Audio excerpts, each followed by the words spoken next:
Friends and enemies, welcome back to the CBP, Canadian Bitcoiners podcast. My name is Joey That's Land. Tonight, we are talking about Gloria, Zhao, leaving the Bitcoin project. Perhaps we'll find out. Brian Armstrong at Davos, Trump at Davos as well. Lots going on, man. Changing global order. Microsoft giving up your cloud keys. Should never put your keys in the cloud. And of course, listen, Hamilton Man, Brampton Man, among other things. But first, as always, the intro. Hang in. And so, the government can say whatever they want about this thing not competing. It's for black market only. It's for this, for that. But they're really treating it like a threat. And one of the things that can't be attacked is your self-custody Bitcoin. And one of the things that can be attacked is the ETF. You can't be exposed to that. That's my view. It's not a good idea. And by the way, that'll hit MSTR too. It'll probably hit other stuff as well. Friends and enemies, welcome back. Canadian Bitcoiners podcast. Friends and enemies, welcome to the CBP. Wanna be better informed? Listen to Len and Joey. Sponsors taken care of right off the top. Oh, Bitcoin and easy DNS. The media is feeding the slop. Buddy, I am so sick that I don't even know what to do with myself. I was saying to you before we went live, this is the worst day I had. We did the Access of Easy show last week on Thursday, and I was starting to feel sick. With Mark, actually, the day before, during the podcast, I started to feel a little bit sick. And here I am now, 5 days later, still feel ill. But we're here. We're talking. We're in it. What's going on over in your neck of the woods? You dig yourself out yet? You've been out with the blower? Yeah. What's going on? Yeah? I do with old school shovel. Yeah, it wasn't too bad. Shovel. Yeah, twice. That's it. Yeah, it was easy. Yeah. How about you? I was out with the blower yesterday a bit, and I went out today as well. I'm the guy in the neighborhood, or at least the guy in my immediate vicinity with the snowblower. So I did my sidewalk, my neighbor's sidewalk, my daughter's daycare, 2 doors down, their sidewalk, and then around the corner from me, it's an older guy and his wife going down the other street nearby. So I did theirs as well. Yeah, felt good, man. Happy to do that. And somebody came out with 3 beers at 4 o'clock when I was out there. So me and my 2 neighbors shared a beer and talked about the latest. Lotus, I guess, is going EV now. So I don't know if it's the Esprit or something else, but their next car is going to be EV, apparently. I didn't know that. You buying it? Someone told me at our place of work that when I was looking for a car years ago, that the Lotus line was not as expensive and not as expensive to maintain as everyone likes to say. So I did look at Lotus vehicles. I mean, this was like, how old am I now? I'll be 39 this year. This is like 16 years ago now, something like that. But yeah, wow, 16 years ago. That's crazy. Time is flying. But no, I didn't end up going with the Lotus, and I'm not going to go with one now. Maybe we'll get Chinese EVs on this show and do a podcast while we're driving or being driven around by the car. What do you think? Would you trust that, Joey? It's going to not only listen to us, but who knows, given what else is on the road, I'm not sure if it's able to adapt to the newly licensed drivers that are on Ontario Oh, road. God, I know. Yeah, you might get killed by a TFW. Yeah, hard to say. But anyway, yeah. Let's get into Stay safe, stuff Joey, here. stay safe. The sponsors of this podcast are Easy DNS. Mark's been a friend of the show, sponsor for a long time, and was a great guest for us last week on Wednesday, talking about, we did a lot of stuff actually, but we talked a lot about Davos and the new global order, which obviously super weird that YouTube still plants a warning on your videos if you talk about the new world order, even though this is being like frequently repeated at Davos. I don't think I never was big on conspiracy, and I don't think this is a conspiracy now, but maybe they do. I don't know. Anyway, Mark runs Easy DNS, and that's the sponsor of the show. If you need a website, you want to do any domain registration, you need a registrar, Mark is your guy. He's been in the game for decades at this point, taking Bitcoin for his services along the way, of course, before it was cool. And don't forget that if you also are into Bitcoin, he's got some stuff for you on offer that you may enjoy, virtual private server stuff where you can do a Bitcoin node, a Nostr relay, BTC Pay server, if that's your jam. A lot of you guys are selling stuff, so why not?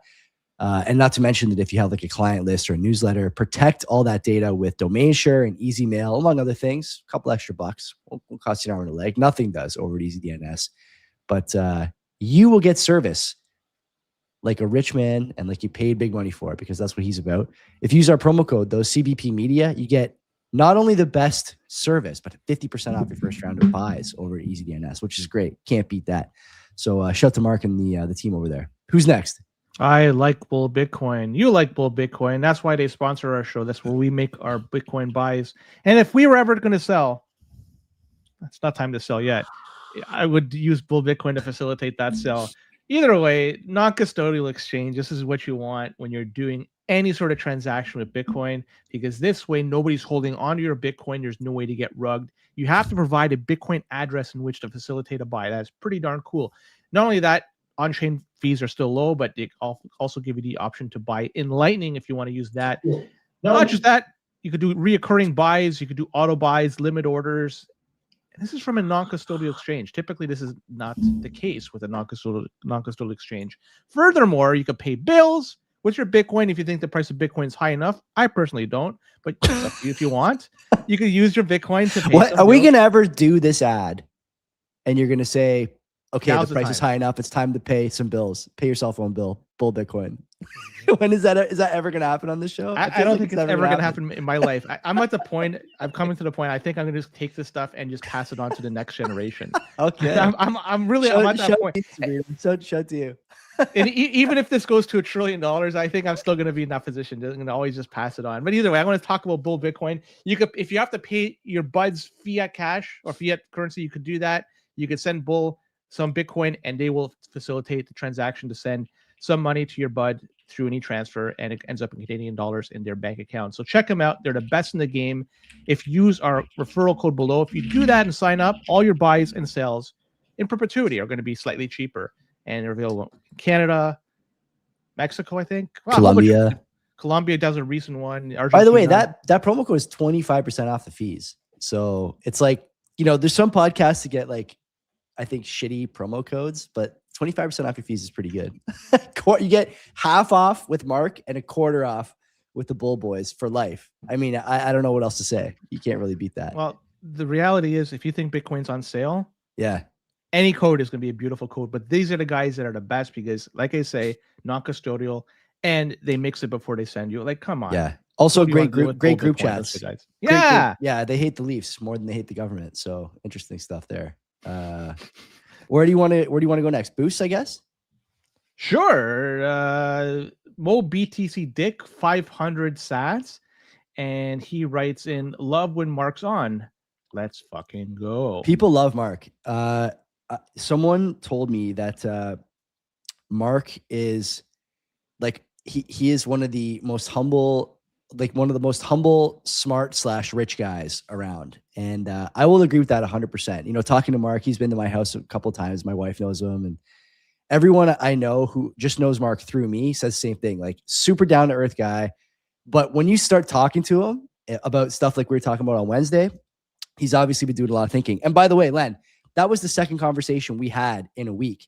And so we talked for 2 hours at lunch on Monday, and then another, hour and change on Wednesday night. There's tons to say, and there's no one better to say it than Mark. So yeah, definitely one of our favorite guests. I mean, he was a guest before he was a sponsor, right? I think we had him on a couple of times. People may not know the lore was that Mark wrote this article about, I think it was about the Canadian political map on Bomb Thrower. And I read it and I liked it. I reached out to him. I said, hey, I'm going to mention this on the show tonight. Is there a place I can, link you? And so I did. And then he ended up coming on maybe a couple of weeks later or a week later. And before we knew it, he was sponsoring and helping us with a lot of different things. And he's been a great resource, both personally and professionally, which has been fantastic. Hard to find guys like that these days. Jer 2000. No, I don't want to go to Jer just yet. Business Cat. I don't want to forget you, Business Cat. You're the guy I want to talk about right now. Luke gets priority in the well, booth. This is by amount, and he boosted us 1,337 sats, and same guest, powerful Mark, and he does a flex. So he too liked your interview. With Mark. Mark's the man. Luke might have met Mark in Montreal. I don't know if he did or not. Next conference. So if you guys come down again, Fundies and Business Cat, we'll set something up. We'll have a nice meal together. Jer, now I'm coming to you. 2026 sats, and he writes in, Mark is such a well-read and versatile guest. Truly. I mean, I couldn't say it better myself. Jer also, by the way, in another group chat that I'm in called Sound Coffee, I think, with Otis Bittmeyer. And it's another podcast that Fundamentals does with Otis, talking about, you guessed it, coffee. And I don't know anything about coffee. I drink K-Cups like a total pleb, but I listened to the show, actually. So there you go. It's good. Jared, thanks for the boost, buddy. Appreciate you. Hammertown OG writes in twice, 2,500 sats. This is his first message. Anyone who wasted their hard-earned money on Adams NYC token deserved exactly what they got. Just a shitcoin from a crooked politician. Yeah. You'll find no sympathy here. It's Bitcoin or it's nothing. Keep up the great work, guys. Tough one for the Eric Adams community. What's the Discord look like after the rug pull and the Eric Adams coin? I don't know. Probably not great. Probably not great. I want to see if there is one. There's got to be. It might not be official, but there's got to be one, right? There's one for everything now. So Hammertown OG, like I said, wrote twice, this time 10,000 sats. And he writes in, making up for missed boosts. Keep up the great work. Bless you guys. Bless you, sir. Appreciate you. Are we going to get a Hammertown's in my area, I think. I think we talked about this before. Yeah, when the summertime comes, man, it's definitely hit me up somehow, and we'll link up for a pint. I can't find a Discord by searching Google. Yeah. So there may be one for or a Telegram, maybe. What is that where they usually are? Telegram or Discord? I forget. I'm not a big altcoin community seeker, so I can't really say. But there must be a group for this somewhere, right? If there's a group for anti-ICE militias in Minnesota, there's got to be a group for Eric Adams coin. You know what? I can't find one through like searching just initially. There might be one that's kind of hidden, so don't shoot me if I'm wrong. Sure. Well, whatever. But are we going to get a message on our YouTube page today for disclaimer or something? You're saying that you and Mark got a disclaimer. We got a disclaimer about New World Order in our last show. And I think they've been doing this for 25 years, at least. So we brought on. So I'll level with people. We brought on some young talent here to do thumbnails for us. And the instructions I gave this young fellow were make it something enticing without going too clickbait. Today's pretty good. It says World Reset, and it's Trump screaming, some WF stuff, some Bitcoin stuff.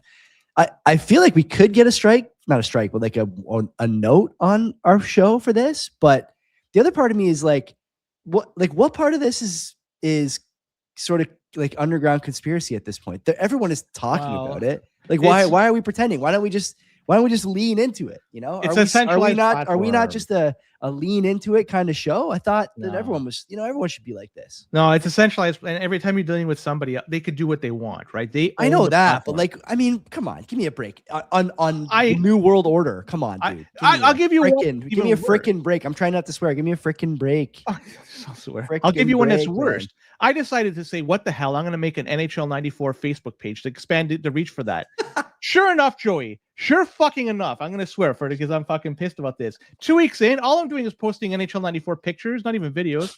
Fucking banned. Fucking banned. On Instagram, same fucking guys that own it.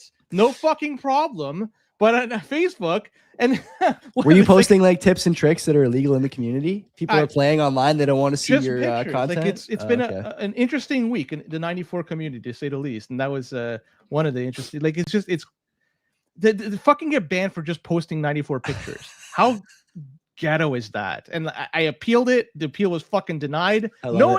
Nothing. So, like I say, when you're dealing with a centralized platform, they own it. They set it up. They could do whatever they want. We could bitch and moan, but really it's theirs to play. It's their playground. And we're just honored guests. Totally. Okay. Should we talk about some stuff here? What do you want to talk about first? Gloria Zhao? Yeah. Another hack. Yeah. Go ahead. Yeah. Another hack to a Bitcoin developer, right?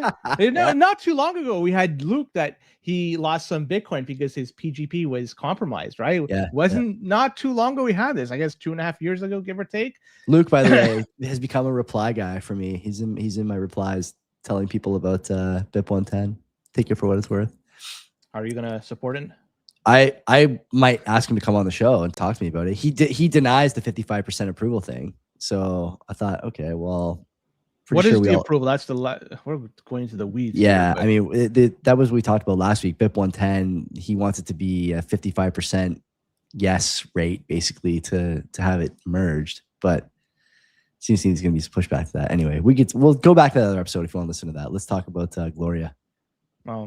Her X account has been hacked, and it was done this past week, right? She posted information on GitHub to alert us that her account is no longer under her control. That was the way she was able to communicate this information to everybody. Email address, passwords, and 2FA settings on the account were all changed. This was on January 20th. So just last week, Tuesday, the day after we did our show. Look, we're talking about a Bitcoin developer here, somebody that's supposed to be putting stuff in, adding stuff to Bitcoin, whatever. But security standards, what does she have? High? Maybe. I'm not going to... Not high enough. It looks like people are saying this could have been a social engineering attack that was somebody got in touch with somebody inside X, and able to get control of her account. So if that's the case, it's not... I don't want to defend anybody. How likely is that, in your opinion? I don't know. X, by the way, you've seen the pictures of the X staff at this point, right? There's like 20 people, 30 people working there or whatever. These pictures of all the programmers. Like, how many people have that kind of access now at X? It cannot be that long a list.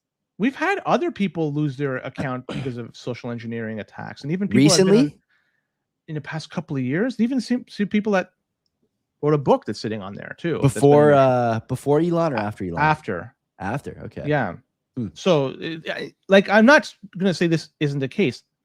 It may not. If it's certainly something that is social engineering, and I'm not trying to defend this person. Let's be honest. This person doesn't need any defending whatsoever. There's some actions that are questionable, I guess, at least to what she's said in the past. And agreed. But still, you have to give the individual, if they did nothing wrong, they don't have to be crucified for that particular action. So the problem with this is the optics are bad. You have a Bitcoin developer that lost their X account. And if something like this happened to a prominent shitcoiner, right? Like say it happened to a developer of ETH or Solana, Bitcoiners would be dunking on this left and right. Happened to Bitcoin. Yeah. Here we go. Is this something that Zhao did? I don't know. It could be next problem. Who the fuck knows? If she has bad security practices, it's on her. But don't you think there's like a competency crisis broadly everywhere? We've talked about this before in other silos, but why should she be any different? She doesn't understand the project on which she is, pretending to work. So why are we surprised that she doesn't understand stuff like 2FA and other security? I mean, this is all sort of speculation on my part, but if the implication from her reaction is that it was an X social hack, then that's pretty significant, And also, if it was an X, a social engineering hack, why would they go for her account? There's a million other accounts you'd go for before hers, I don't know. I don't buy it. I don't buy it. I just know other people that were exposed to this, and not. My apologies, not as prominent as this person. Who the fuck knows? This wasn't like it's the Federal Reserve. Was it? No, the SEC. Remember they got their X account. Oh, yeah. That was done because of poor security on their part. Yeah. I think somebody had access to a phone and fucked up like that. That's right. We don't have the total story here. We just have some possibilities, and I'd love to know exactly what happened, because again, the optics for this, it does not look good for Bitcoin Core.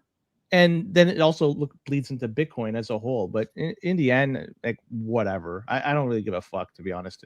So it was a big story for a lot of people, and a lot of people made fun of this, but I really don't give a shit, to be honest.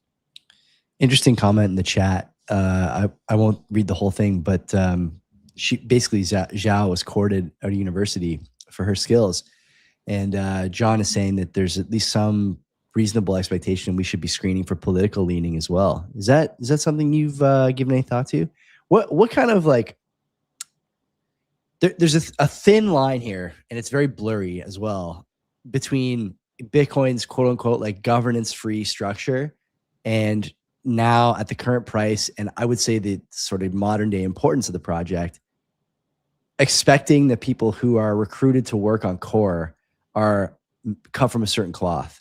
And Gloria is clearly not, by the way. Like, you could say whatever you want about her political leanings and all this other stuff, but I think that the reason she's not cut out for it is because there's just no rational outcome, or excuse me, no rational explanation for taking stances on certain things in the political sphere when you're working on a project like Bitcoin. You're not, that's not good for you, and it's not good for the project.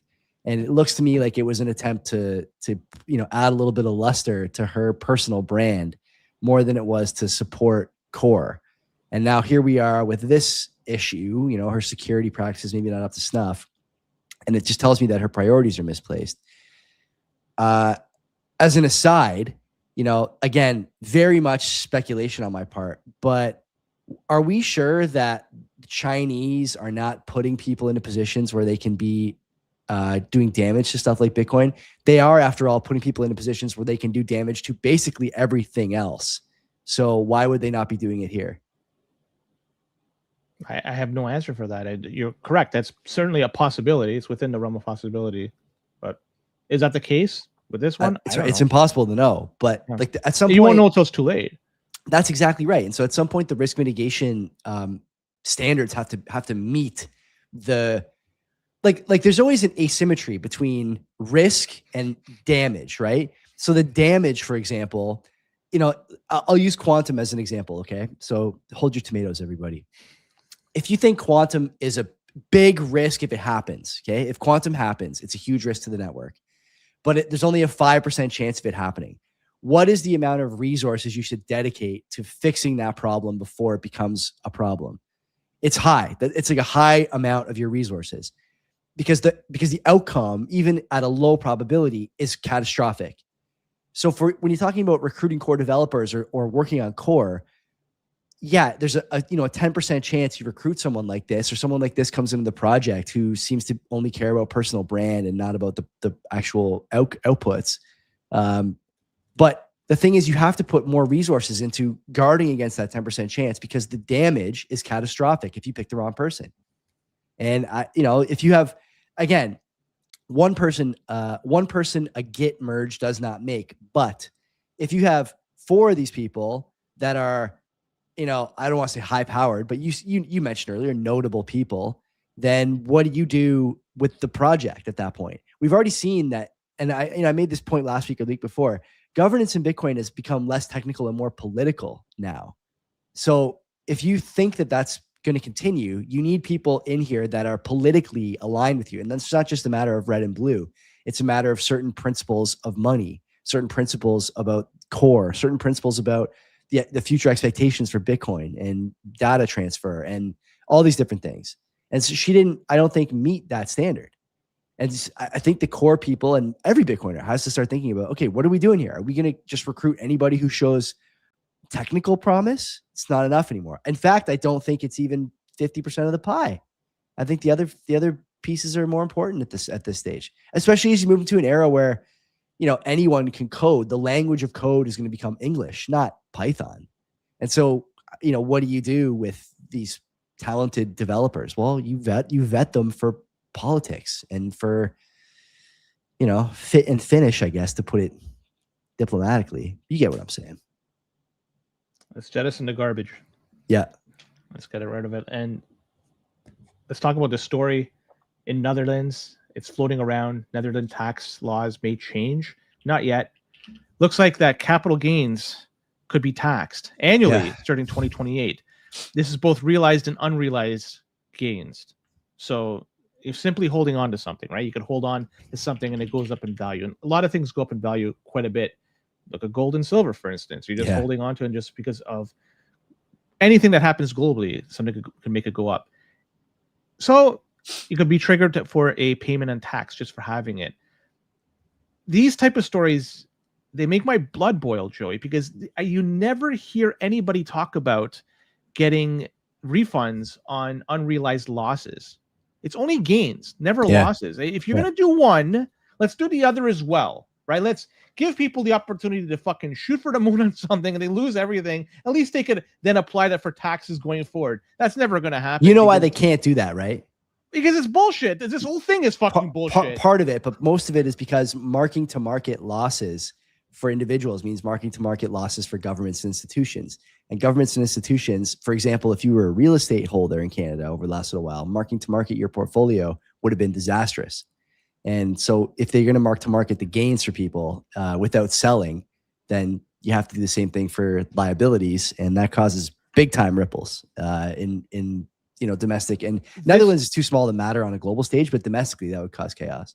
Only makes sense. If you're going to do one side, do the other. If you're going to give people the shaft in one, give them the benefit on the other, right? Like, I don't know. All this is doing, people invest money in something. They buy stocks, they buy commodity, they buy something because they're sacrificing today, right? They could easily spend that money today. They could get a newer car. They could go out and eat. They could do whatever the fuck they want with that money. But they're choosing, you know what? I'm going to put that money aside so my future self could get a benefit of that. And that's what you're penalizing. You're penalizing people that are thinking of their future, and you're having them pay a tax on that. I don't fucking get it. It's certainly the wrong way. It's going to encourage people to start spending more today. Maybe that's the intention. But then what's the long-term ramification from this? Then people don't have enough potentially when they are retired, and they're going to have to rely more so on the government. And you know what? Maybe this is going to, if I have to spend more today, maybe then I'm going to buy a boat, right? Maybe I'll just buy that boat. And then the inevitable boating accident is going to take place as a result, right? Like, I can't afford a boat. I'm going to have to buy a boat that has been patched up and had a hole at one time, and that hole could fucking reoccur. But if it happens, hey, there goes my keys, right? So it's absolute fucking bullshit. I can't believe they were even thinking about this.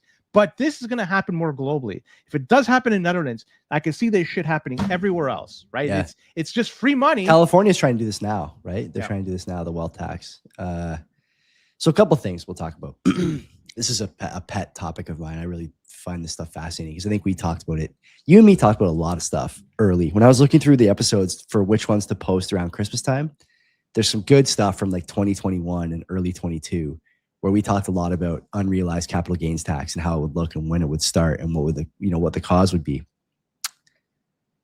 The thing is that governments only think in these terms, right? So for example, when government takes out debt, what money are they spending? People's money. Future money. Yeah. People in the future's money. When they want to tax unrealized gains, what are they taking? People's savings. Future earnings. They're taking future earnings. Yeah. So it pains me. These are the brackets they think in. These kind of, But what's going to happen for a future somebody that doesn't have in the future? Because this will eliminate wealth accumulation for retail. Basically, is probably what the end effect will be. And it creates a new group of individuals that are reliant on an entity to supply, to give them food, shelter, health, everything. Yes. When they could have done it themselves. So there's that. But also, this is why when people get mad about like the tinfoil hat stuff, they look at programs, and as the old saying goes, the outcome is the intention. Okay. The outcome of the program, the outcome of the policy is the intention of the policy. There's no other way to debate about this stuff. There's a couple other like sort of noteworthy contextual points to put around something like this. One is that governments continue to think that they know better than the market. And this is especially egregious in unrealized capital gains, because unrealized capital gains are by their very nature unpriced. And when I say unpriced, it means that they haven't gone to market to reach equilibrium between demand and supply. So if I want to sell my house, I can go on House Sigma and take a guess at what my house is worth. And I can look at the price that I bought it for and how long ago I bought it. I can run some different models that show, okay, well, single family in this area with this many bedrooms and these improvements, what's it go for? Okay, well, what about this and tax rate and all this stuff? How much has income gone up around here? What is this place worth? Models are great, but how do you know what the house is worth, Len? You know what it's worth when you sell it. Whatever you sell it for is what it's worth, because then you find out really what it's worth to you, what the pain of holding it is worth, what the weight is worth, what staging it is worth, what the inconvenience of having to live somewhere else while it's being shown is worth, all these different things. That's when you find out what something is worth, when it goes to market.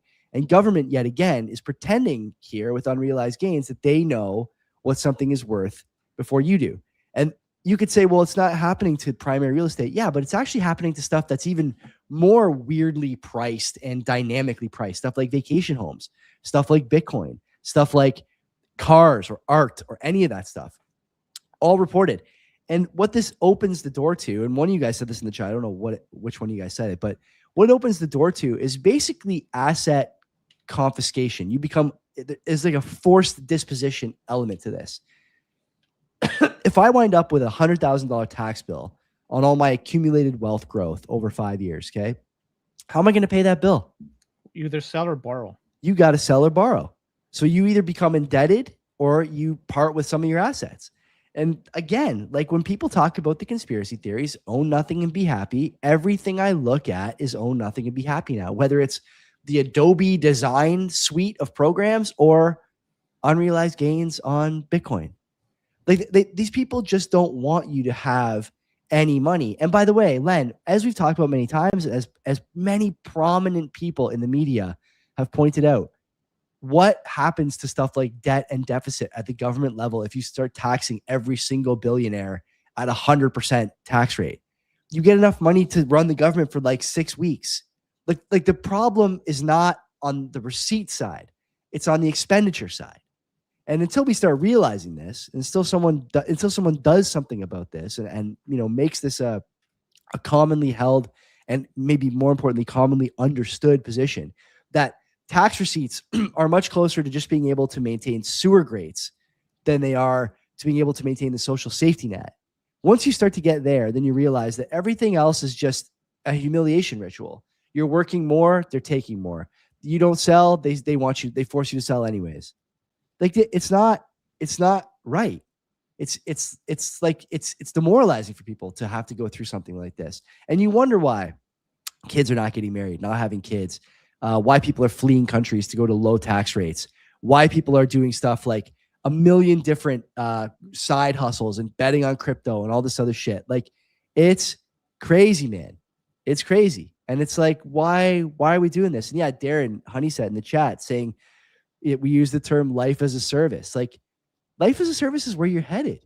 You're not going to own anything. And so what's going to happen, is when it comes time to pay your unrealized gains, some institution's going to go, well, I'll tell you what, we'll buy your house off of you and you can rent it at the same price you're paying for the mortgage and you won't have to move or do anything. You just won't own the house. And people will be like, okay, sure, I'll do that. And then they don't own the house anymore. It's going to happen more and more. It's going to happen more and more and more. People make stupid financial decisions. But but the thing is that even if you make a good financial decision, you're going to get ripped. You're going to get put into a corner here because no one's making enough money to cover the tax bill on their unrealized gains. No one. And so, do you know what one thing turns out to be a saving grace for a lot of folks? I if it's going to be KYC free Bitcoin. Yeah. Something like that is never tracked. If theoretically, if one wanted to and they had a lot of that, they have then something that they could spend. And regardless of the price of it, and if there are unrealized tax that are applicable to your stack, and that's not, if you don't report it, right? Not saying you should, if CRA is listening, of course. But you have the option. There's optionality there, right? Yeah. So, and when you were talking, I just wanted to take a quick peek. Of all the people you would think that would be able to maintain control of spending, the image is Donald Trump should be able to do that, right? And I'm going to ask you then. He's not going to. Yeah.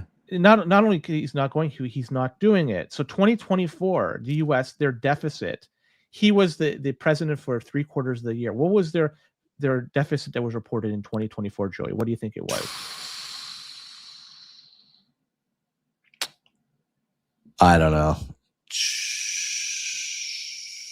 Their deficit for the year? Yeah. What is the GDP over there for the same period? I didn't look at that. I just look at simply the deficit. Yeah, it's hard to say. Let's say the ratio is, I don't know, is it 15%? I don't know what I could tell you. It was 1.8 trillion. Okay, I was gonna say like 4. So it's a little lower than I thought, but still super high. Yeah. So the next year, this upcoming fiscal year that's ending end of September, they're estimating it's going to be 1.7 trillion. So $100 billion less. Now, granted, inflation, it makes that even a larger number, but still, this is now a full year under Trump, and it's marginally gone down.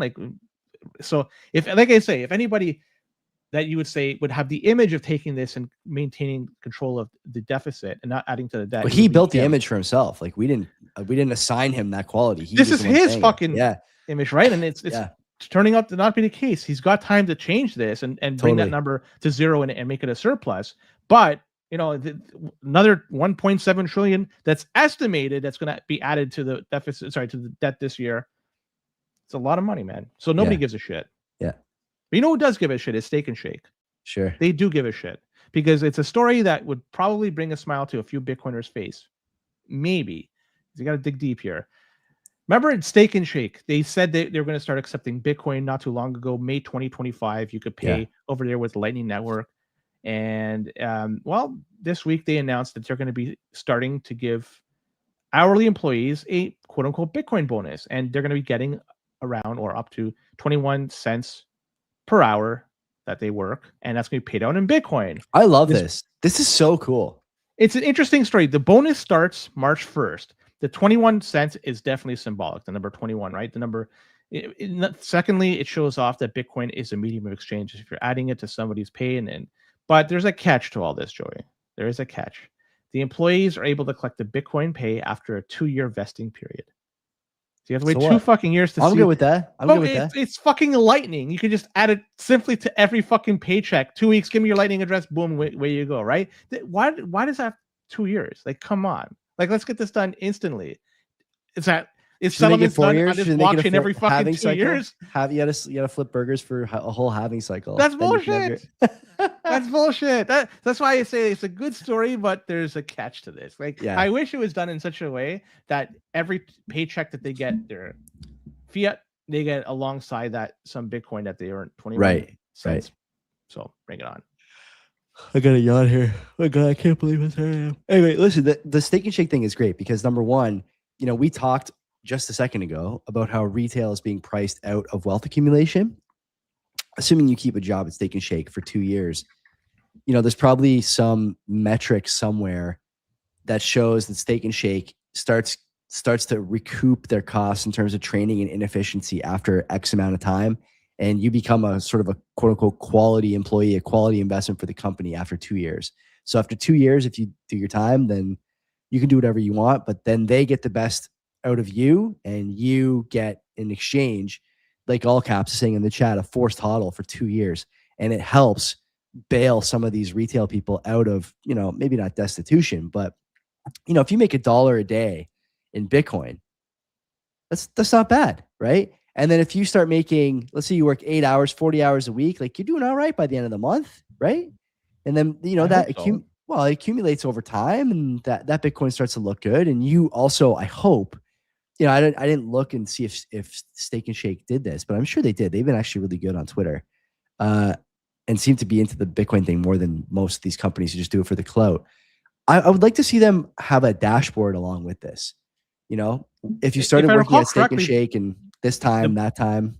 The Bitcoin that you pay, if I recall correctly, the ones that they collect for payments, they're not liquidating that. I think they're just hodling that. Yeah, that's fine. Bitcoin yeah, whatever. So I just want to know, like what is the, like if Joey started working at Steak and Shake, what is it, the 26th of January, 2026, and I worked there for 2 years and I work 40 hours a week or 30 hours a week or whatever, how much would I have after 2 years? And what if I started 2 years ago, right? With the accumulation you can expect every 2 years or whatever, like some kind of dashboard model, someone could build it for me. I want it to be in a Bitcoin yield thing with like the way MicroStrategy does it. I want Bitcoin flip. We'll call it Bitcoin flip because of the burgers. How much Bitcoin flip did you get? In such a way that it's so fucking bloody useless to anybody, but it sounds good to somebody that just doesn't understand. God bless him. All right, let's talk about why you want to store stuff only on special places, never online. Huge. Never fucking online, because according to Forbes, there was an article that they wrote, Microsoft gave FBI keys to unlock encrypted data. Absolutely not. This is creating a huge hole for privacy over there. Forbes said that Microsoft provided the FBI with BitLocker recovery keys, and that was to help get into encrypted laptops that were seized in fraud investigation in Guam, of all places. And BitLocker is supposed to provide full disk encryption, but Windows allows users to back up their recovery keys in Microsoft Cloud accounts. Yeah. Who keeps that fucking information? Obviously, I said the name is Microsoft. Some right? people do. Yeah, they use So that Microsoft, service. as a result, they have this information and they can then be legally forced to give up that over to the police. And Microsoft received approximately 20 requests for BitLocker keys annually. And they fulfill them only because the user opted to store the keys in a cloud. If you didn't do it, all those requests would have gone by the wayside. But the ones that did, that were lazy, they figure, you know what? I'm going to store this somewhere. Where? Oh, the Microsoft Cloud. Well, you got rugged as a result. And they say, Microsoft says that cloud backups offer convenience for users who forgot their passwords and also who want to get rugged at the same time. That's the reality. If you're going to fucking store something, don't rely on somebody else and a cloud system at that. Is if you do, they have access to it unless it is encrypted by you in such a way that it's going to take a lot of resources to unencrypt that. If you don't, you're fucked. What is the best password manager, if not something like BitLocker? Your own. The answer is none. Yeah, the answer is none. Feels like at this point. I mean, we do this on Axis of Easy, the other show that we do for Mark. You should be listening to that show too, by the way, because you would know about this stuff way earlier than the Bitcoiners otherwise do. You cannot use any of these cloud services, not because they're not secure. They may be secure. Bitwarden, BitLocker, whatever, could all be secure.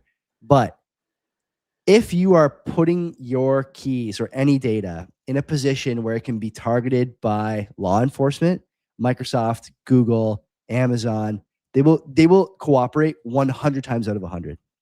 There's no precedent for any of those guys ever making it difficult for the badge, ever.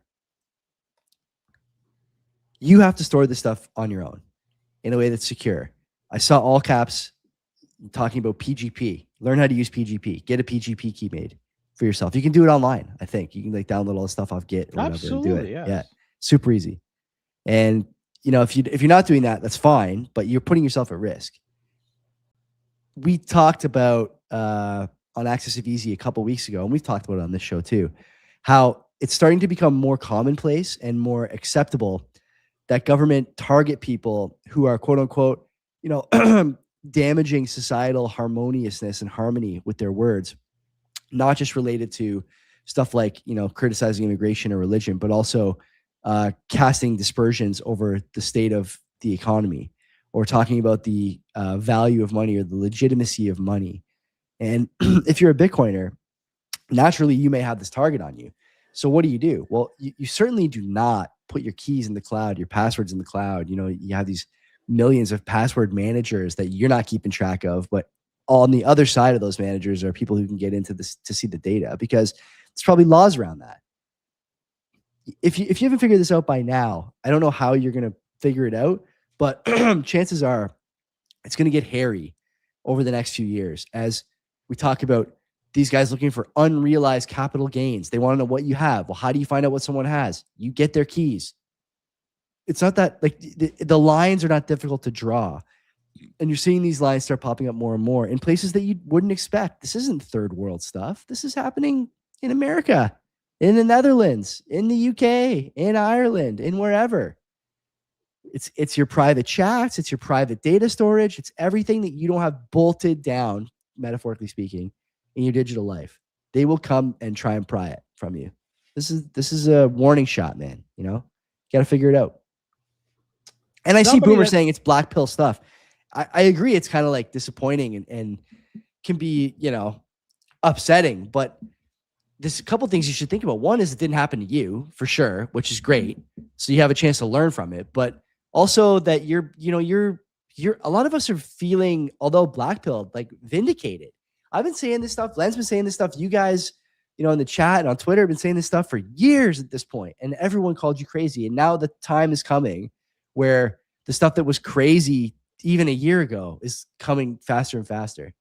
The algorithm ghetto, as Hervoyer calls it. I think it's actually someone else's, to someone else's credit, that term, but it's coming faster and faster, man. You got to be aware of these things. Don't worry about black pill. Worry about preparedness. Make sure that you understand. The sovereign individual, right? Who could you rely on the most is yourself. That's right. And if you could take away stuff that you're storing elsewhere and do it yourself, you're sovereign. Yeah. Brian Armstrong. That's something that's love this. Love do this. you? Man. Yes. Do you? Yes. I mean, went to Davos and he was pumping Bitcoin. The reason why I get the message, I get it, but at every opportunity that the company that he spearheads, they're doing everything that's not Bitcoin, between submitting or shilling NFTs or yield or doing the ICO drops and pumping those. They do that. They do this because, well, it's their business and they want to increase their wealth. But let's be honest, a lot of this is Bitcoin driven, and that should be their main focus. It should be none of this garbage. And if he's going to go there and talk about Bitcoin as being something that could be something that is going to replace the existing monetary system, he should back his words up with actions. And he's the CEO of a company. Yeah, he's able to do some actions there. But every time there's an opportunity to make some money on shitcoining, they'll do it. Yeah. So I hear what he's saying. Yeah. I see those words coming out, or I hear those words coming out of his mouth, but I see something else being done. That's bullshit. I love so he did 2 notable media hits. One with the central bank, like talking about central banks and the legitimacy of central banks and currencies and stuff, and talking about how Bitcoin is a check and balance on deficits and debt spending and all this stuff, and was laughed at by a guy who, you know, he was probably sitting on a classroom floor watching the American shuttle go to the moon. Like, that's how fucking old the guy is. And he's, you know, he laughs at Armstrong. Yeah, he's fucking old. He laughs at Armstrong and he's like, well, I think most people would prefer the democratic way instead, where people vote and then the central bank, you know, retains currency from that vote. I just like just a big fuck you to that guy, you know? Like, you're living in a fake economic zone where everyone fucking hates every policy you run out. It's against free speech. They don't want to see more immigration. You don't care. They want free speech. You don't care. They don't want to be enemies with America. You don't care. They don't want to go to the Russia-Ukraine meat grinder. You don't care. Like, fuck you. You don't have any legitimacy. Okay, number one. Number two, I think these guys 5 years ago were laughing, saying we're never going to have this kind of conversation at Davos. There's no way Bitcoin will ever get to the point where it's in the debate with central banks and other reserve assets in terms of its place and legitimacy as a check and balance against deficit spending, which is at the core of the fiat game. Talk about a wake-up call for that guy. Now, on the on the Armstrong thing, I will say this, okay? This is a call I'm going to make now. In 10 years, when Armstrong leaves Coinbase, okay, he will leave in the next 10 years, let's say. He will become like Jack Dorsey did. Dorsey ran Twitter in a way that none of us agree with, but the pressures of that job and the pressures of the shareholders and the pressures from the government, from NGOs, from everyone else, just too great for him to do what he really wanted to do and say the things he really wanted to say.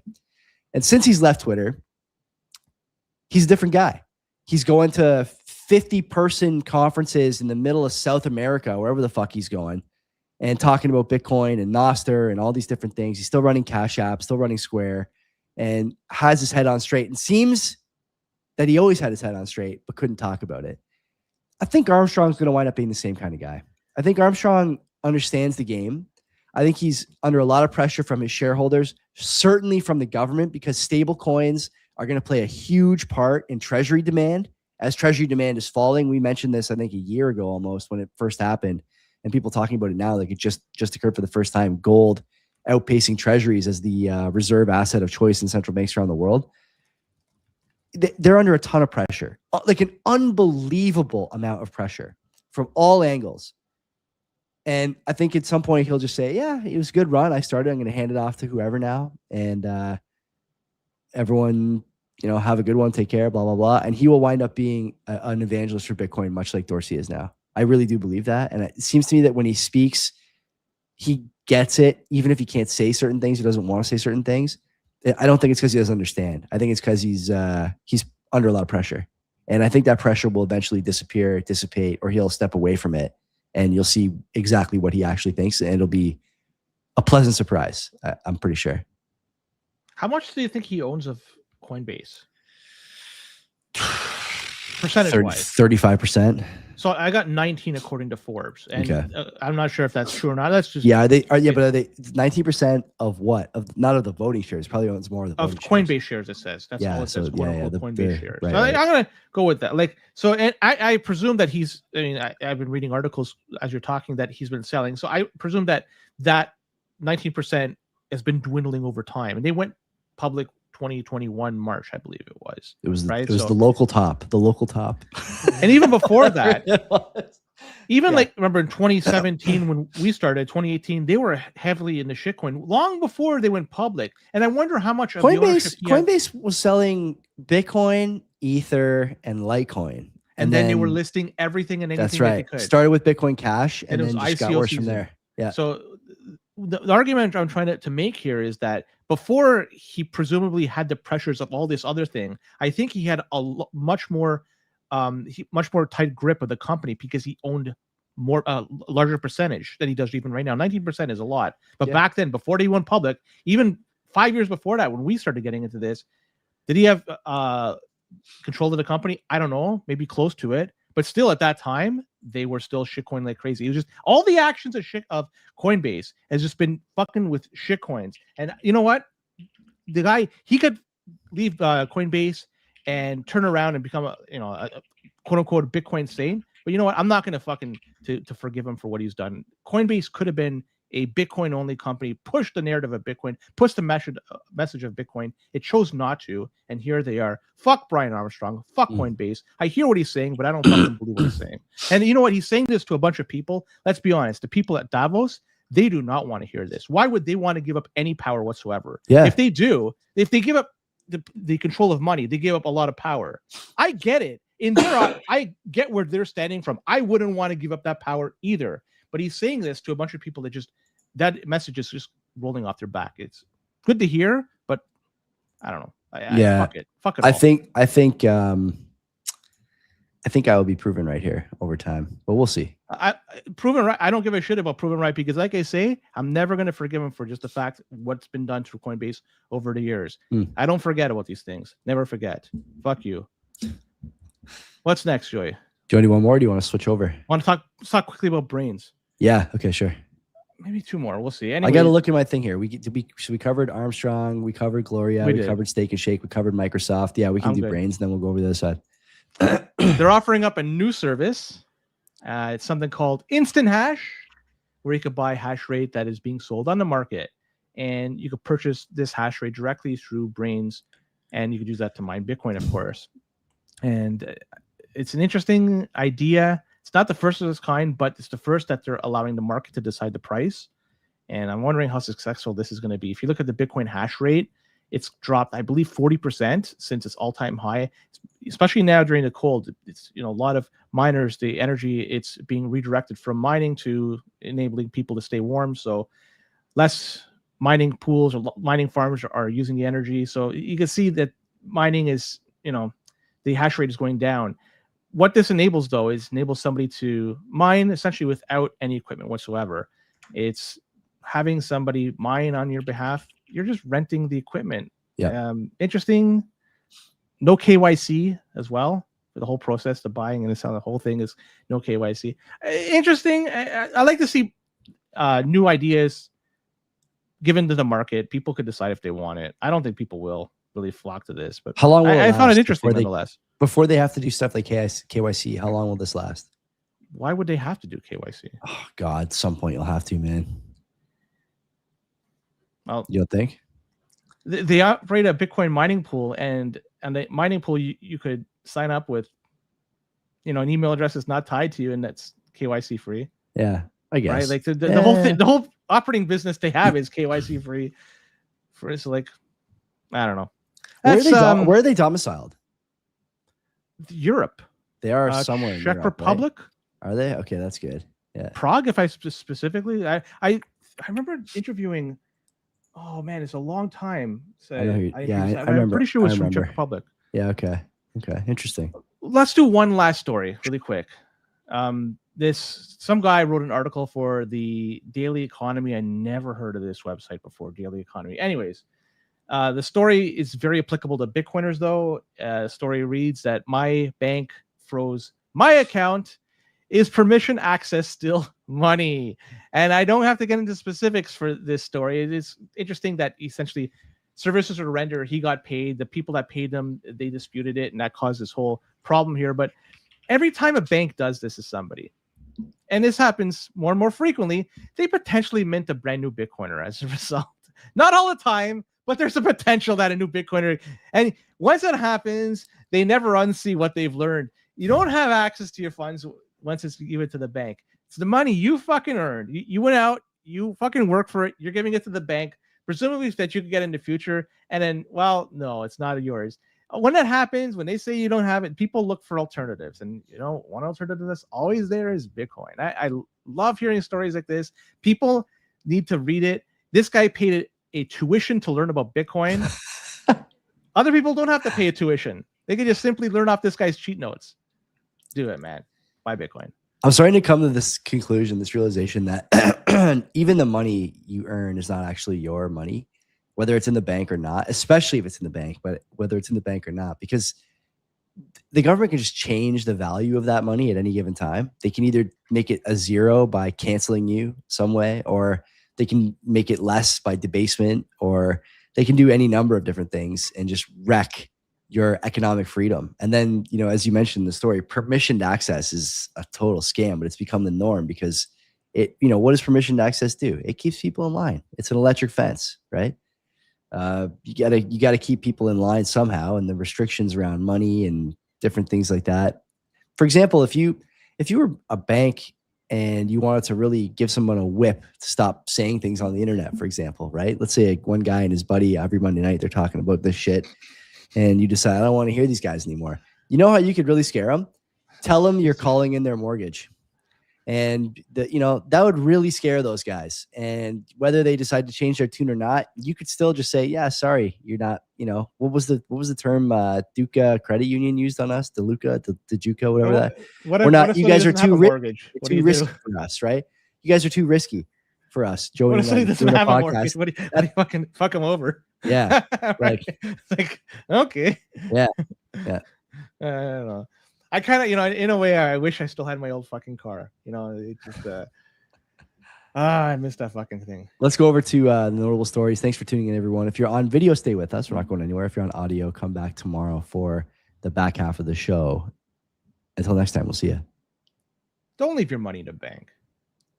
5723. I booked 2 interviews for February that are fucking screaming hot.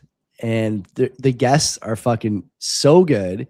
They are way out of our normal silo, and they are very popular. You're going to have a lot of, I mean, you may not even know who they are. I'm not going to say it because I'm telling people right now, I'm not going to do my interviews live anymore for 2 reasons. Mine is. I have Mr. Arnome coming on, and I definitely want to do that one live. You do yours live. You do yours live if you want. I'm going to try and start doing mine at different times of day because the guests I want don't do stuff at night. They're doing this stuff full time and they want to do it during the day. And I don't want to stream during the day for reasons that I can't get into, but I'm going to start doing those shows and then putting them out separately. I got 2 absolutely slamming interviews lined up, and I'm trying to get one more for maybe the beginning of March. And I might do a couple of interviews when I'm at the Mark Hebsher. I wish. I love Hebsy, man. I was chatting with him not too long ago. He's a really nice guy. He's a great guy. Great dude. He's 70 years old, eh? He's getting old. Well, fuck. He was doing Sports Line with Jim Taddy. Yeah. Yeah, back in the early 90s, late 80s. Yeah. And so, like, if you do the math, right? Even if he was in his 30s, right? Yeah. And he's good shit. Yeah, maybe we'll get him in. He lives in Etobicoke. I thought he used to live in Dundas, or his girlfriend lived in Dundas, and he lives in Etobicoke now. So he's not super far, but not super close. Anyway, I'm looking forward to those interviews. They're going to be good. And then you have Mr. Gnome coming next week, I think, right? I hope to do it next week. And if not, whenever he wants to come on, the guy basically, I'll roll out the red carpet. He's been really good to me and to us. Yeah. So whenever he wants to come on, he's on, man. Yeah. I actually feel that way about a lot of our guests. Like, if anyone ever messaged me and was like, we got to do this, we got to do a show. Like Joe Barbuto has done the show. I think he did like 2 shows in 4 weeks with us because he just had some stuff to get off his chest. I said, whatever, man. Yeah, you're free to come by anytime you want. He lives near me, actually. Maybe I'll have him by to the house at some point. We can talk in person. Anyway, okay, let's. Are you going to talk about Davos? Are you going to talk about Trump winning Davos? We should talk about it because the Trump Davos speech really shook people up, and I listening to my boomer friends and in-laws and my own parents, it's like catnip for them. They're just like clawing at their TV screen. Donald. Are you talking about the transatlantic strength? I'm talking about everything. I'm talking about anytime Basent was on Canada. There. Yeah, I'm talking about Canada. Mark better say sorry and act like he's thankful before he says shit like that on stage. Like, he said a lot of stuff at that conference, and it shook up a lot of people. Twitter buzzing, all the normal, pillow shrieking talking heads, Bruce Arthur, Andrew Coyne, you name it, like, the CBC quote unquote panelists, all these, feckless losers and clowns just babbling and bloviating about how dangerous Donald Trump is. Like, just a complete misunderstanding of the situation. And it's not even a bad read at this point. It's just a dishonest interpretation trying to spin a narrative. Canada, you get Mark Carney up there giving a speech. I thought it was a good speech, honestly, the Carney Davos speech. But the problem is it's a speech that a power country gives, not a country that has a GDP the size of, smaller than Texas and GDP per capita of some of the poorest states in America. It's a country that it's a speech given by a country that has options. That's a geographic, economic force, not living a parasitic existence off the back of the world's greatest nation. It's a speech of a country that contributed to and influenced and drove historic changes in history over the last 50 years gives, not a country that avoided history completely by hiding behind the legs of Daddy America anytime somebody raised their voice. And this is the story that we know was spun and sold to us over the last 50 or 60 years by different media outlets and governments. This story of put a Canadian patch on your backpack when you go around the world. Canada's military is for peacekeeping. The pension is the golden goose. Healthcare is such a socially important thing. The thing is that these lies are unraveling in real time. Everyone knows now that Social Security in America pays like $2,300 a month US, and in Canada you get about 800 Canadian from CBP. Everyone knows that healthcare here is, as likely to bandage your ankle as it is to murder you. Heaven forbid you're a wife who's pissed off her husband during a care period. They might just conspire to kill you even if you don't want to be killed. Just happened last week. I don't know if that's in the show notes or not. No, it isn't. So, well, no, it is. It is. It is. So you got that going on. And I think it was a speech fitting, like I said, for a country that really holds a spear, not one that is, washing jerseys after the game. And that's what we are. We saw a big picture. Yeah, well, I'll finish painting it and then you tell me why I'm wrong. The other thing too is that we heard a lot of talk about tariffs and, Canada taking a stance on tariffs and taxes and whatnot. The thing that the Canadians don't understand and the media doesn't understand about tariffs, this whole idea that tariffs are paid by the consumer in the country through which those tariffs are levied, that's not really how tariffs work.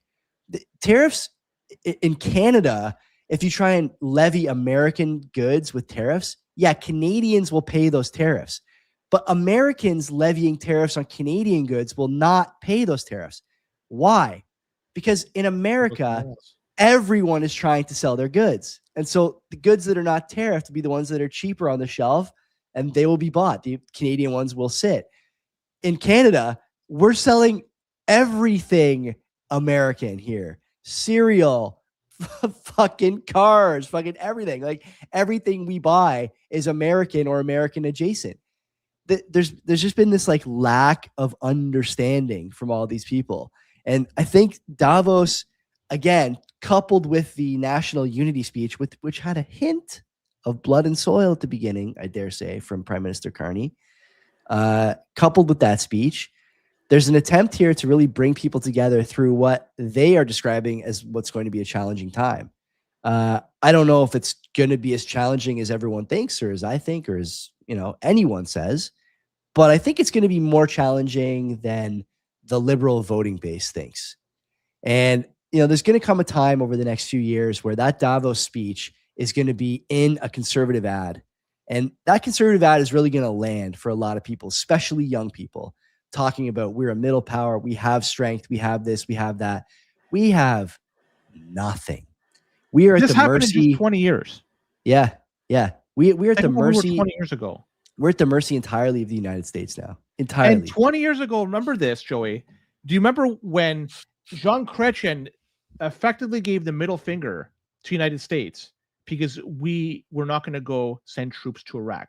We had troops in Afghanistan, yeah, but we weren't going to be sending troops to Iraq. Yeah. Right. So it was different. That's why Canada was a different country 20 something years ago. Agreed. It's changed a lot. I grew up in it. It's better for a lot of reasons, but yeah, right. And it happens. You think about Chrétien, by the way, liberal prime minister, like maybe the best prime minister the country has ever had. Maybe. Yeah. I maybe like it was just a different liberal party, different Canadian political spectrum, different, and things have changed a lot more in the past 5-10 years than it did in the previous 20 or 30 years, I think. And it just continues to change much faster. But yeah, the tariffs is this whole trip to China. Yeah, it's you can nasty work, as the kids say. Nasty work. Trump is just chomping at the bits. He sees this. Why should he not be? Why should he not be? I agree. And like 6 months ago, a year ago, like the narrative towards China is they're infiltrating our parliament. We're not even going to be using Huawei shit. We arrested Len. There are police stations from the Chinese government in the country. Yes. They're just on. There's a Chinese police force operating in Canada, and no one talks about it. Why? Yes. There's a reason why nobody's talking about it, why. And before we go any further, we don't want to get rubbed out. wait till I'm on foreign soil before I could start talking. Sure. Go to the embassy. We'll finish the show there. I like this Board of Peace stuff. It's hilarious. Donald Trump just came out of left field, like this. Where the fuck did this come? But guys, I'm gonna do this fucking Board of Peace thing. We're gonna deal with the reconciliation of why shouldn't he do this though? I love this idea. They're gonna contribute all the military presence. Europe can't defend itself. They can't even turn the fucking lights on when it's cold over there. Okay, so they can't do it.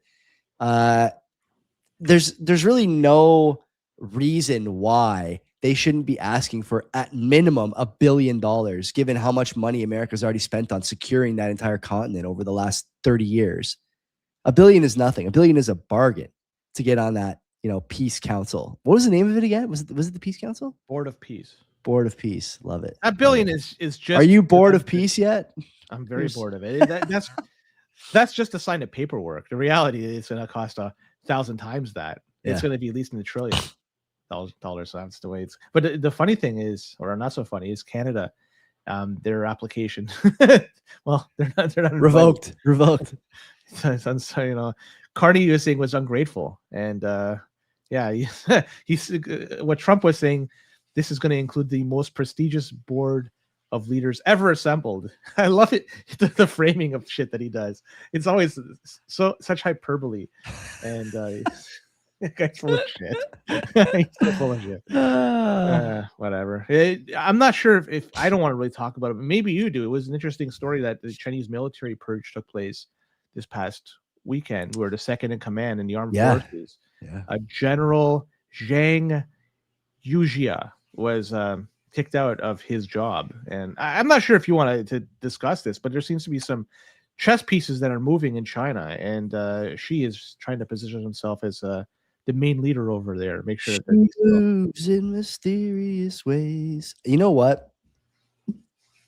Mark seems to think this was a huge deal, and I maybe I don't know. Yeah, I really don't know, but I am leaning toward taking Mark's side on this. I don't know one way or the other, but you got to think a Chinese coup d'etat would be like Epic. It would be immediate invasion from the United States. No? Why would they wait? It depends. I don't think so. Here's the other side of that same coin. Did the U.S. cede that coup attempt? That's what I was going to say. If they're the ones that are behind it, why would they? Yeah. And think about it, the only way something like this could be successful is if you have enough support from a strong external force like the United States. But I don't know how this could be done, given the amount of control they have in China with controlling the narrative, with controlling information. I don't know, man. I don't. It's impossible. Close to impossible. Close to it for sure. Yeah. But I mean, hey, look. You know what? The Chinese government. That was the first real public show of weakness in what 20 years, 30 years, 40. You want to go back to Tiananmen Square? We can go even further than that. Like, when was the last time the Chinese government showed a crack in the exterior shell? There's been protests, a few of them. Protest is one thing. Attempted military coup is a different thing entirely. That's gold machine gun index type stuff. You don't see that over there. The way to do this properly, I envision it, is you send over truck drivers. General Len here. Here we go. General Len. You send over a specific type of truck driver. Just have them infiltrate them. And just over time, that shit will take hold, and then shit will be all over the streets. Oh God, it'll be beautiful. There goes the monetization. And it's it's closer to home, right? Incredible that anyone wants to sponsor this program at all, let alone these days. This next one. Yeah. Okay. So let's take a bet here on the Chinese thing. Okay. In a year, will this wind up being a big deal or a nothing burger? Nothing burger. Sadly, I agree. Okay, let's move on. Ice. You want to talk about this one? It's killing Alex Jeffrey Peretti, this 37-year-old ICU nurse, killed carrying a gun. But apparently he was holding a cell phone.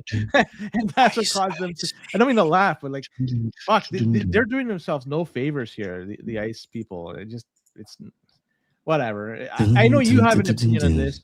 I don't really particularly care in the grand scheme of things because I'm checked out. I'm already gone, man. Should I side with the tankies here? I don't know. What should I do? Both sides have an argument, but man, oh man, the guy was holding he was armed. The guy was armed. But he was ultimately was holding the phone, right? In the end.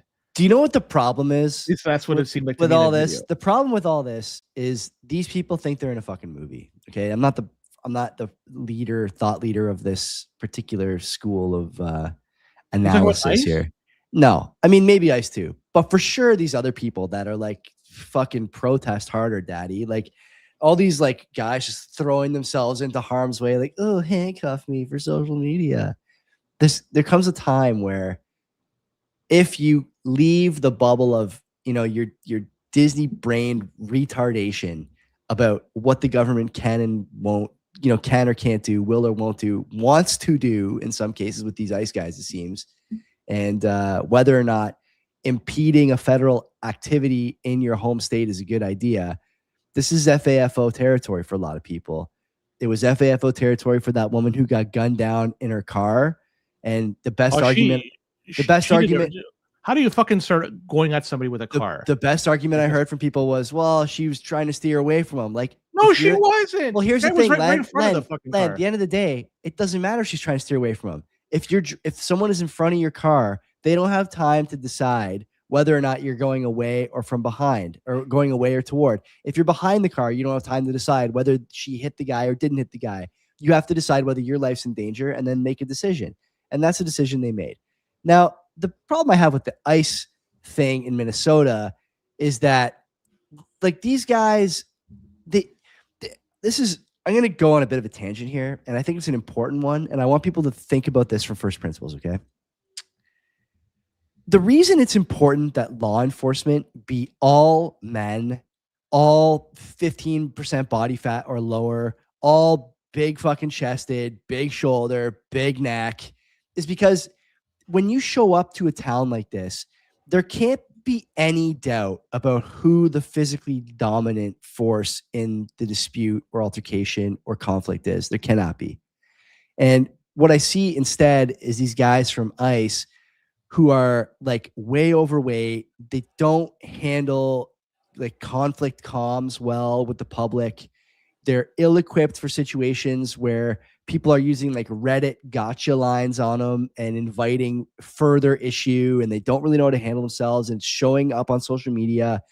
They're quick on the trigger in a lot of cases, because in the case of this Preddy guy who looks to be like 150 pounds and there's pictures of him online in a fucking tutu, like you don't need 10 guys to bring that guy down. You need one guy to bring that guy down, right? Maybe a second guy to hold him while you cuff him. But you don't need a group of guys trying to take down a guy who weighs 150 pounds and wears a tutu in his free time for social media. That can't be what your police force or what your enforcement wing has to do.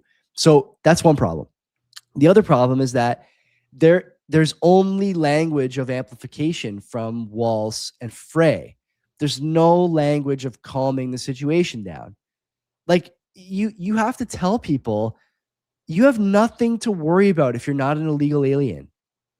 We as much as these people have contributed to our community, what we don't want are people here breaking laws that our country has set out at the border about citizenship. This matters for all of us. If you disagree, there are ways to voice your disagreement that will not get you killed or hurt or otherwise, damaged professionally, personally, whatever. But instead, you got this guy standing up there, Walz especially, and Frey with their police chief talking about fighting ICE in the streets. These guys will just fucking kill you. Like they have protections under the law that you don't have. They have weapons you don't have. They have vehicles you don't have. And ultimately, they are running low on patience like any person would. You're pushing these guys further than they want to be pushed. I'll just add one more thing here, okay?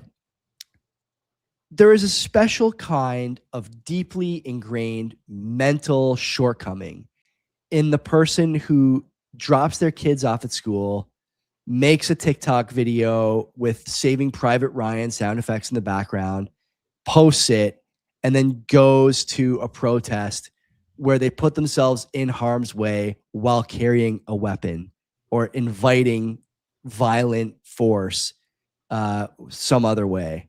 And the ultimate problem is, even though I just said all that stuff for the last 5 minutes, the ultimate problem is no matter what Tim Walz or Jacob Frey or Fry, whatever that guy's last name is, another guy who's, anyway, I won't even say it, but like the reason that this is so damaging and the reason that these guys have some blame to bear, but not all of it, is because there's no reasoning with that person who does the TikTok video and shit and then goes to the protest.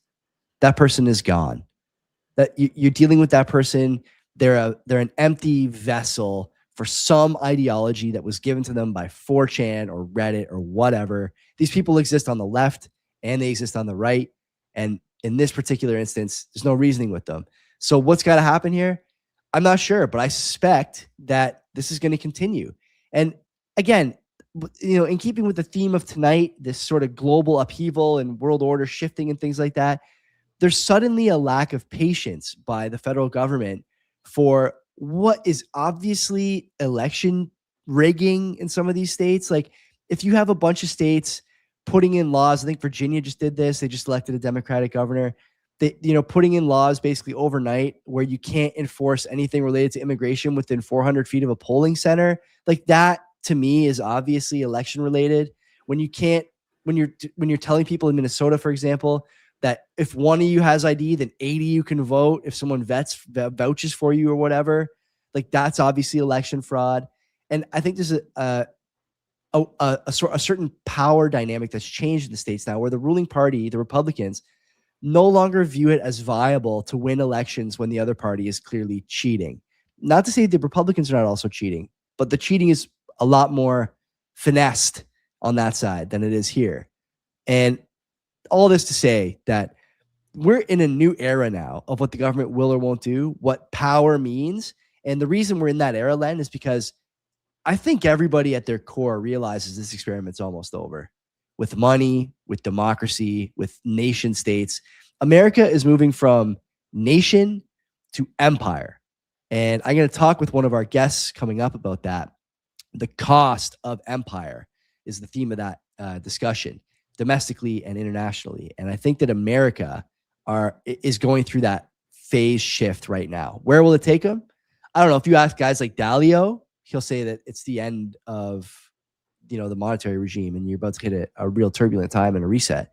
If you ask other guys, they might say that America is one of a kind. And if anyone can weather this and make it through the black hole to the other side, it's them.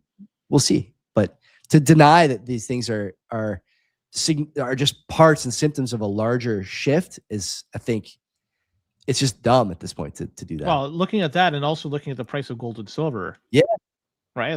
Nobody could look at that and say, oh, things are rosy right now. And then nothing is it's going to remain the way it is. Fuck no. Well, how the fuck does gold get to $5,000? Last year, the beginning of last year, what was it? Like 3,400? I don't know the exact. If that. I bought this chain when I moved into this house and gold was like $2,200. I said to my jeweler, I got this feeling things are going to get nuts. And he kind of laughed, but he agreed. And now here we are. And me and you were talking. Yeah. Silver hit 110 today. I think it's at 105 now or something like that. But what's funny? I think that the gold price between here and $10,000, I said this to you and Mark, and I said it to a couple of other chats I'm in. Between now and $10,000, we're going to have $1,000 day in gold. That'd candle. Be a significant. I mean, we already had significant moves, but to move that market that much, there'll be $1,000 day. You're talking a 20% increase, or as low as 10%. Yeah. If you're close to 10K in a day, that'd be like incredible. Which central bank is plugged into buying gold? Who the fuck knows? Yeah. Even if you look at what's going on in Japan, that's another story. That, I mean, just quickly, we could the bonds last week was causing havoc with the markets. Now they went to a snap election too, shortly thereafter. So there's some real problems going on there. And you had the U.S. government trying to tell them, like, let's not fucking blow up the whole thing. You guys got to do what you got to do. Like, there's something going on a global scale. Never mind. It's everywhere. It's everywhere. Yeah. Mm-hmm. Yeah. I totally agree, man. And I think people are like, they're not. It's not that they're ignoring it.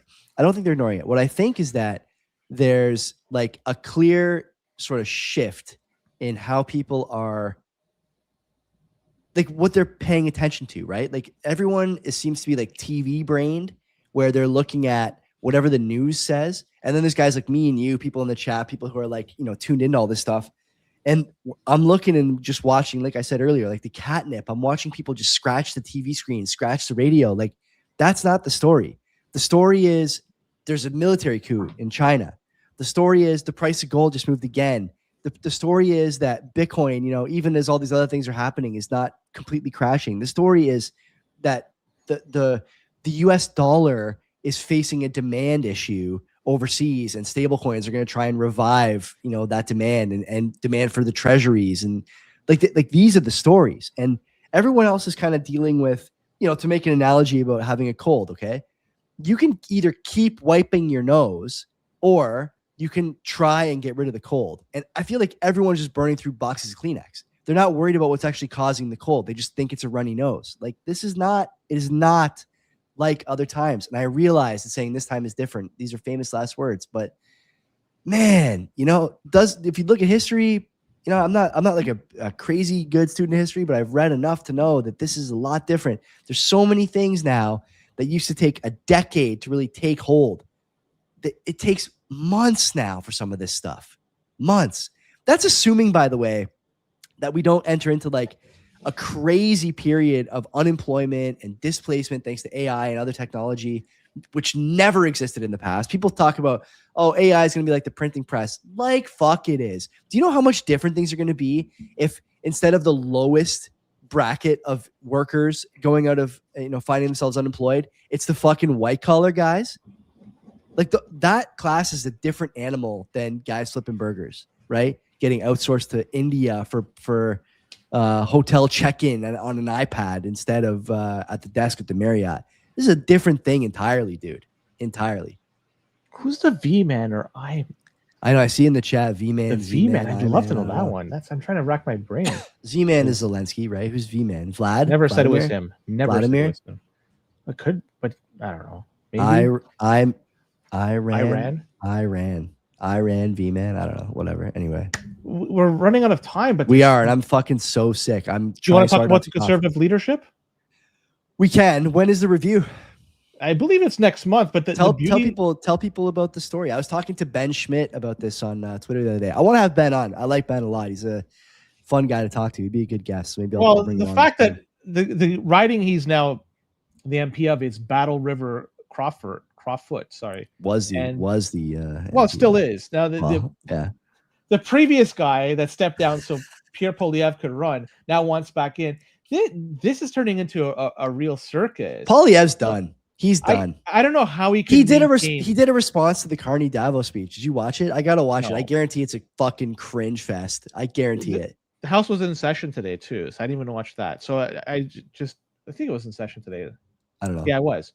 So I didn't watch that.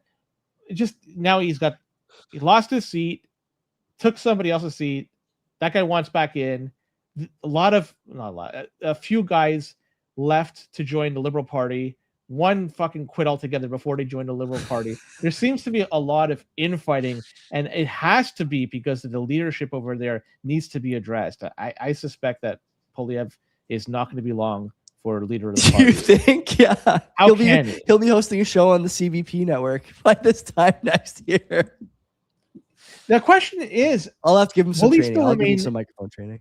I have a feeling he'll still stay because you have Shearer still there, right? Yeah. He's going to probably follow in his footsteps because Poilievre, all he's known in his a lot of what he's known in his professional career is being a politician, an MP. So he's probably not going to deviate from that course. He'll sit as deputy leader or where the fuck in the front row, but just obviously not the leader in the future.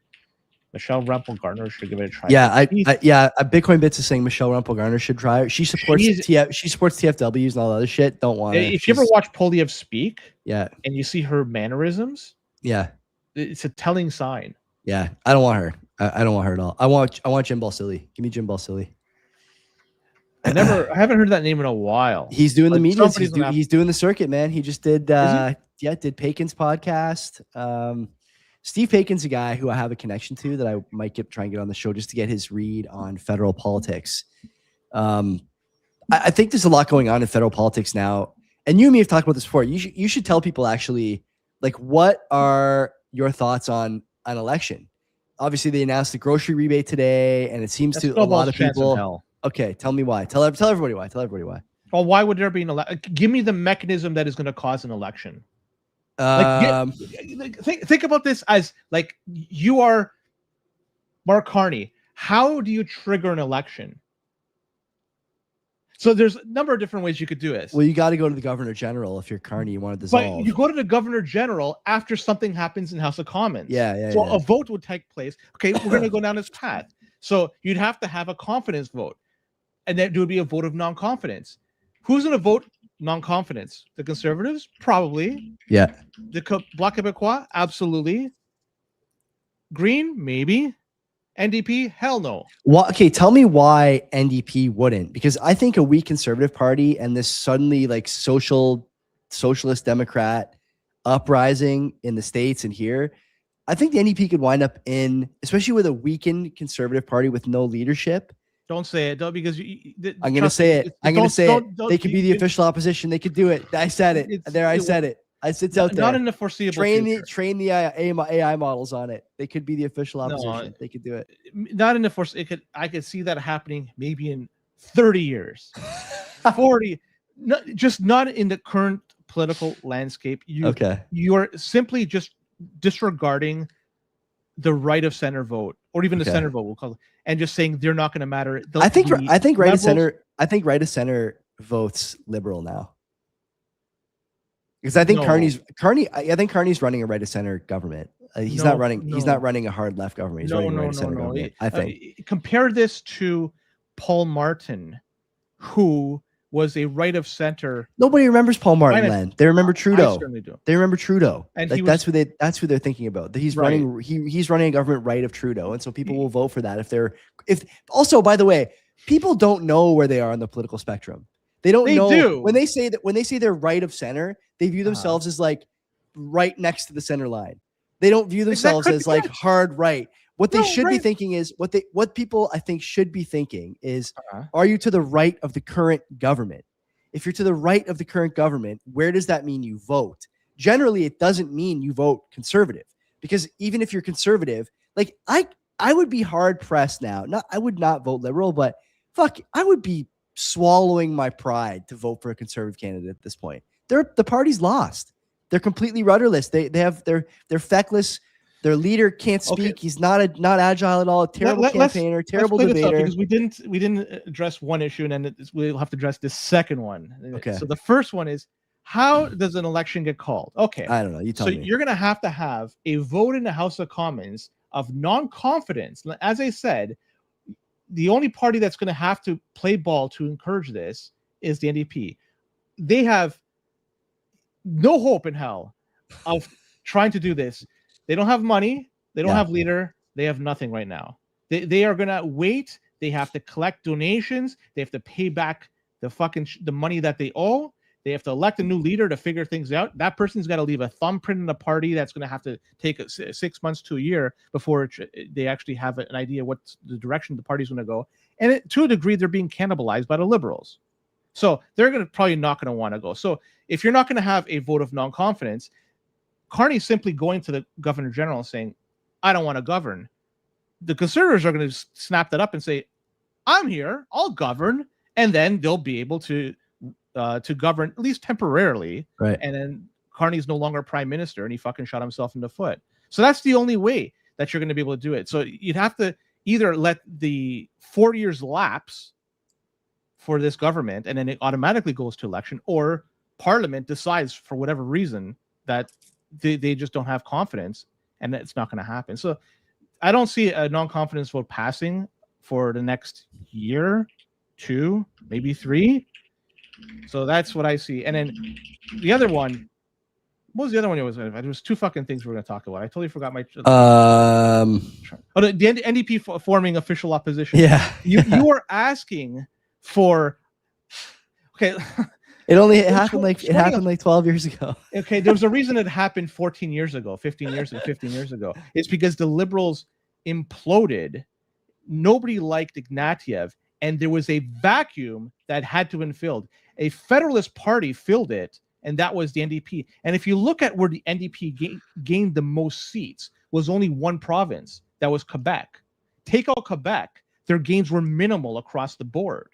People like to look at posthumously, look, who was a fucking leader? Leighton, they love him, but at the time he wasn't well loved. I could fucking guarantee you that wasn't the case. So they were able to fill a vacuum because the Liberals collapsed. Now, in order for them to become official opposition, the Liberals would have to collapse again, which means they're not going to be number 1. They'll be number 3. So that scenario, I can't see. You're asking a voter to come out and say, I'm going to vote either Liberal or NDP. That may happen.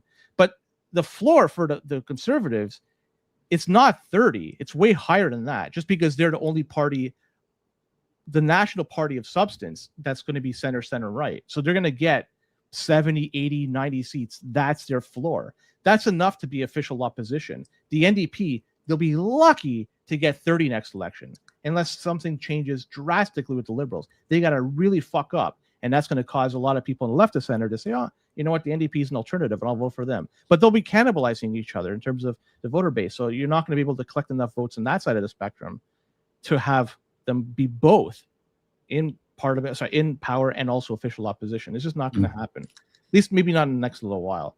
30 years from now, for sure. Anything could happen in decades, but not in the next foreseeable future. That's my take on it. Good discussion. Let's go to the Hamilton versus Brampton Man. Brought to you by 256 Heat. Joey, do you have yours running? It's running right now. It's just off. Open? The windows are closed. They're closed right now. I don't hear it, I can't. Yeah, it's running very quiet. Like it always does. It's never loud in here. I ran it so hot over the last few days with the temperatures being like minus, whatever it was, minus 25. I think it might actually still be like minus 25 outside. It was freezing cold. I was brushing some footballs just before we started, and I was in my garage, and I told my wife, like, I can't even do these. My hands are fucking freezing. But doesn't matter because you have the 256 heat heater. It's just running, hashing, heating your house, heating your room, heating your basement. Nothing to worry about. No noise. You can't beat it, man. Call Twan. I said to Mark on Wednesday's show, Twan just released or is about to release a new, I would call it modular heater with 3D printed parts enclosed, all black, very slick. Your wife will love it, or she won't know anything about it. Either way, though, no sweat off your back. Sorry, I muted myself there. Call him. No, yeah, and call him and start asking about your home heating solution today. And tell him we sent you get 5% off, 10% off. What is it? 5%? 5% off. 5%. There you go. Do it. Do it now. Do it now. Don't wait. All right. A couple of good stories. You can play along at home. I bust out 2 stories. One's a Hamilton man. One is a Brampton man. You figure out which of the 2 is which. And you can even bet on the Plebix site, or I don't even forget the name of the fucking I gotta pull up the market here. Hamilton man versus Jared pulled that one up. Okay. He's the one that started it. So I'm curious to see if things have changed. Last night, I think with 3 out of 4 for you guessing right was the leader. Yeah. What was the website called? Pleb something. Fuck, we should do. This is awful. I can't find it. Anyway, let's keep whatever going. It is. What it is. I'll fucking tell you. Good audio content there. All right, first story, and this man was charged after getting pulled over on a QEW with missing tires. I love it. Okay.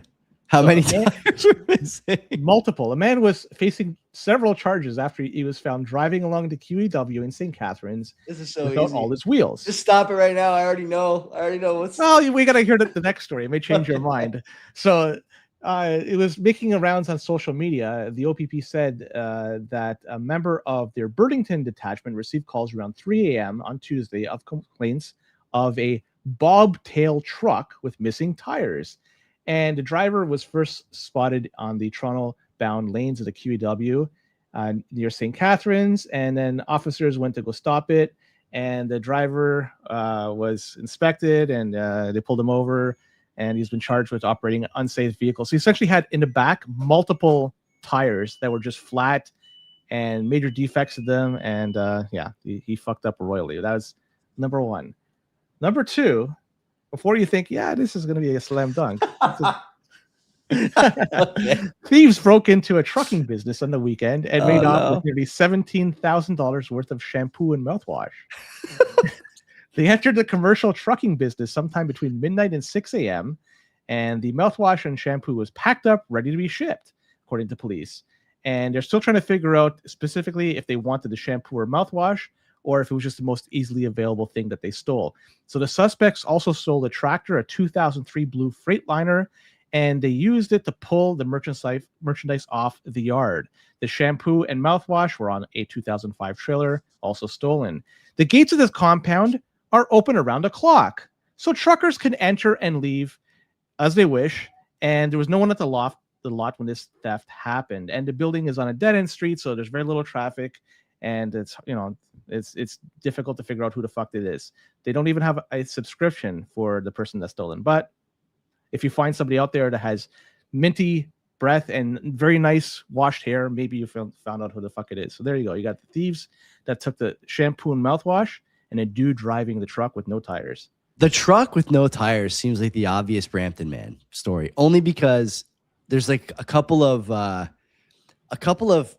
vague details in that story. One, how many tires were missing? Several. I saw the picture. Because it could be, because if you're missing like 2 tires, you could be driving like a truck, right? Maybe you're just driving on rims or whatever. But if you're missing like 6 tires, then you're driving a big rig. On one side, the tires, it comes in like it's a dually type thing, right? Yeah. The outer tires gone. Nothing. Okay. It was just fucking rim. The inner tires were fucking operational.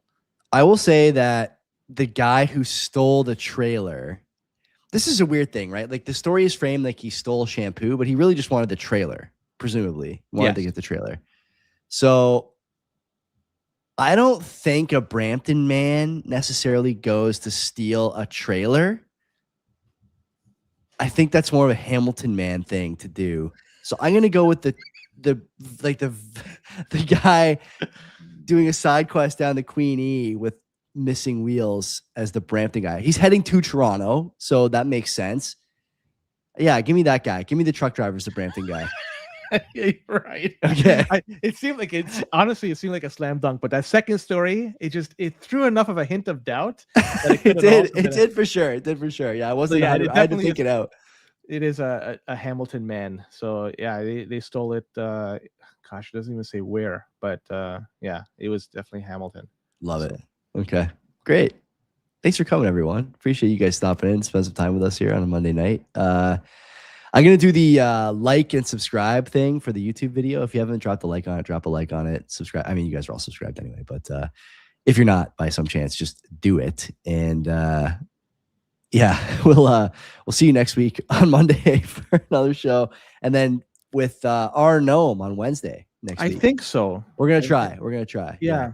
And if not, then our next interview, I have one scheduled on the 12th and one scheduled on the 19th of February. Neither will be live, like I said, but we'll release them on the feed when we're ready. So until then, guys, take care of yourselves. And change your tires in the trucks, for God's sake.